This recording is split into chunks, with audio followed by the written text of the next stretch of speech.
देवराज news, जनतेचा आवाज जनतेसाठी। देवराज न्यूजला सबस्क्राईब करा आणि बेल आयकॉनवर क्लिक करा। नुकताच 2 दिवसीय दुर्गराज रायगड दौरा संपन्न झाला। पावसाळ्यानंतर रायगड विकास प्राधिकरण मार्फत गडावर विविध कामे सुरू करण्यात आलेली आहेत। या कामांस प्रत्यक्ष भेट देऊन पाहणी केली।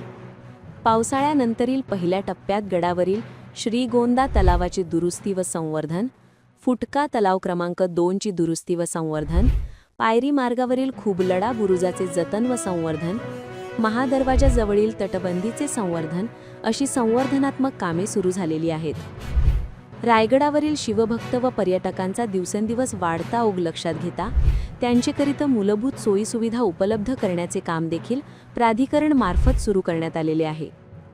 दुसऱ्या दिवशी राजमाता जिजाऊ मासाहेब यांचा वाडा व समाधीस्थळी भेट देऊन सद्यस्थितीची पाहणी केली।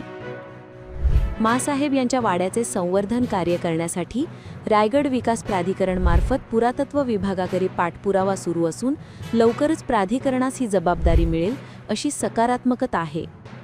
या भेटीवेळी रायगड विकास प्राधिकरणाचे तज्ज्ञ, अधिकारी व विशेष स्थापत्य पथकाचे अधिकारी वर्ग उपस्थित होते।